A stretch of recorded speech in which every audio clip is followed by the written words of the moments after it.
If you don't build your routine, you will be assigned one by society. If you don't build your physique, you will be assigned one by society.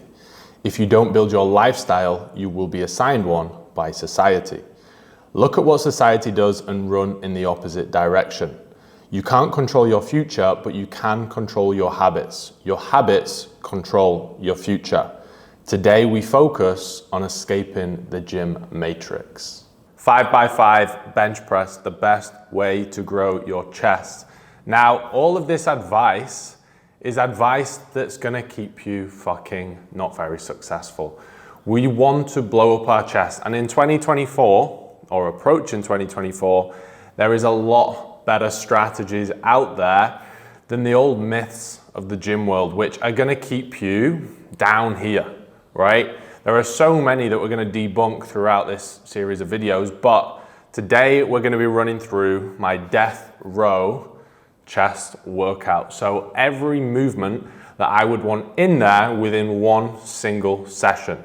So exercise 1, incline press machine. We want to start with a machine because we can get the most force and output from that. And we're in such a stable environment, which means we can contract the muscle well, isolate it, and starting with that movement is going to give us the best bang for our buck. So I've put down 2 straight sets, 6 to 10 reps. So the first set, we want to be trying to fail around 6-7 reps, and we want to be trying to match that in the second set. Now, if we weren't going to die tomorrow and it weren't our death row session, we would then look at progressing through that rep range. As we hit the higher end of the rep range, we would then look to increase the load, and then we would pull it back again to that 6 reps. But the low end of the rep range, 2 straight sets, incline machine press. That's what we want to start off with. Number 2, a flat machine press. So starting off with 2 machines in a row. Again, we're going to get the most bang for our buck. We want to grow the chest. So we want to put as much force through it as possible. Machines at the start of the session are 100% going to allow us to do this. So a little bit higher volume, 3 sets, 8 to 12 reps. So we're going to be looking more around the 8-9 rep range.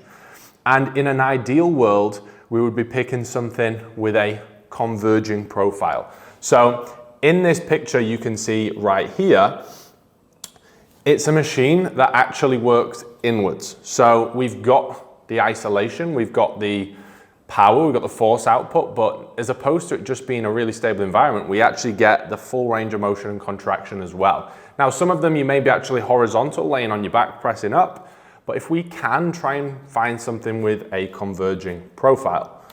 Number 3, flat dumbbell bench press. Now, yes, we started with machines, but I am still a big fan of free weight.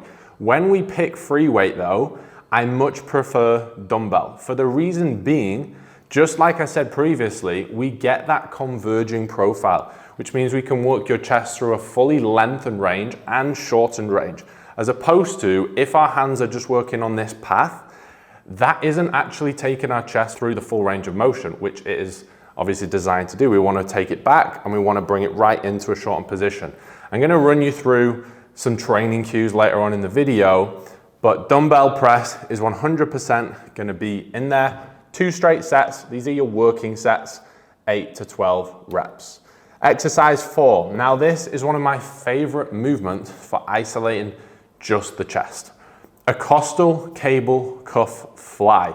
So this is where we're going to be cuffed just above the elbow. It's a bit of a tricky one to get into sometimes, but what it's going to allow us to do is take our arms out of the picture, and we can really just focus on isolating the pecs. So when we're cuffed into a cable, we can just retract the shoulders back, keep them back, and drive simply just lengthening and shortening the chest, and the arms will follow.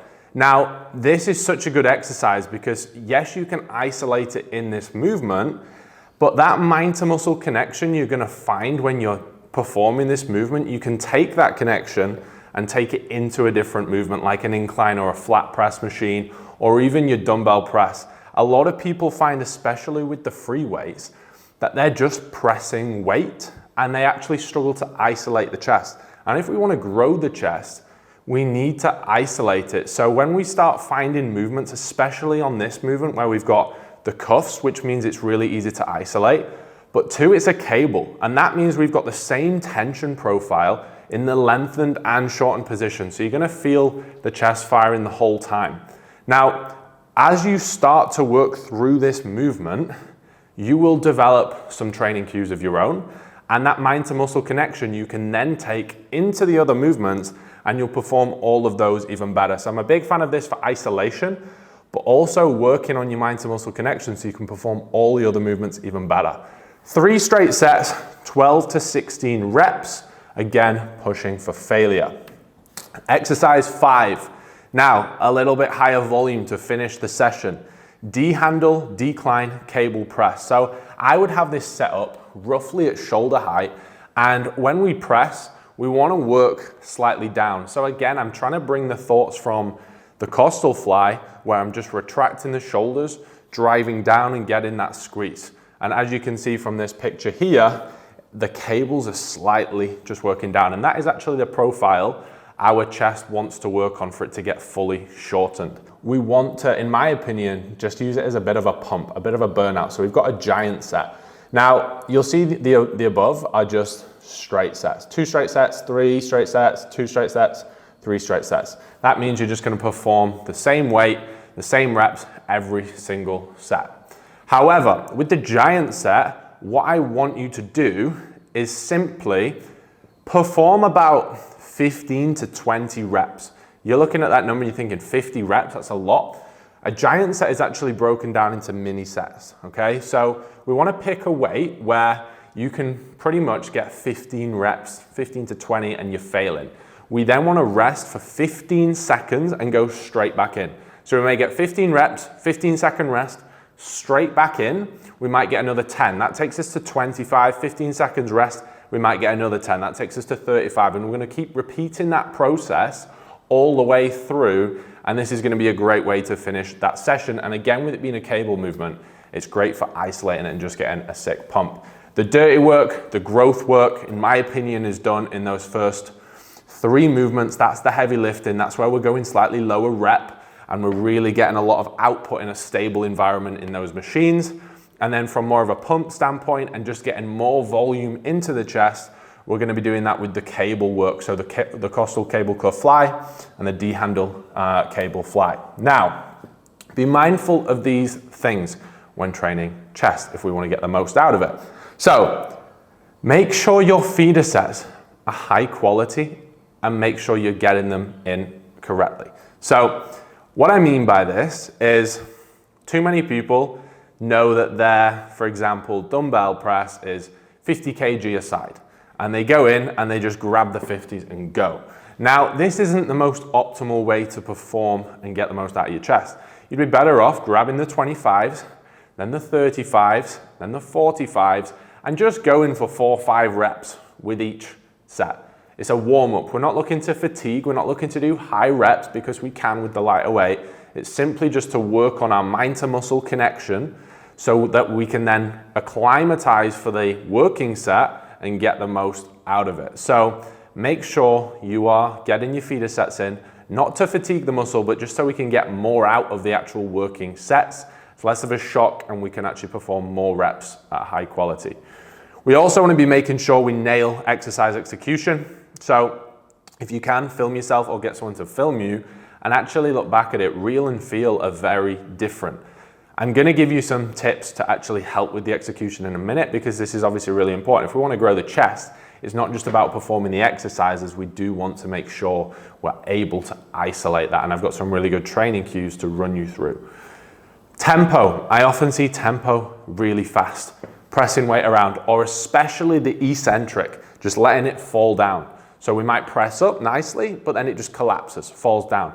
You are missing out on so much hypertrophy potential when you're doing that. Some movements are 60–70% developed in the eccentric phase. So if we're just rushing through that eccentric phase, you're switching the muscle off, and then because it's switched off, you've missed all the tension on the way down, which is stimulus to grow, but it's also then harder to isolate it on the way up, and you may find you're just pressing with your front delt, for example. So controlling that eccentric and executing the movement as well as possible with good tempo is really important. We also do need to make sure, despite tempo and execution being important, we need to perform it with both of those, but then with intensity. It's all good with nice tempo, good execution, but if there's no intensity, there is still no stimulus to grow. So a combination of execution, tempo, and intensity. Now to top that off, another big mistake I see is not enough rest time. Intensity is often mistaken with how hard it feels. Now, what I see too many people doing is performing a working set and then they rest for 20, 30 seconds. And because they're still fatigued, they think, oh, if I jump straight back in, get another set out while my body's fucked, that's intensity. That is not intensity, right?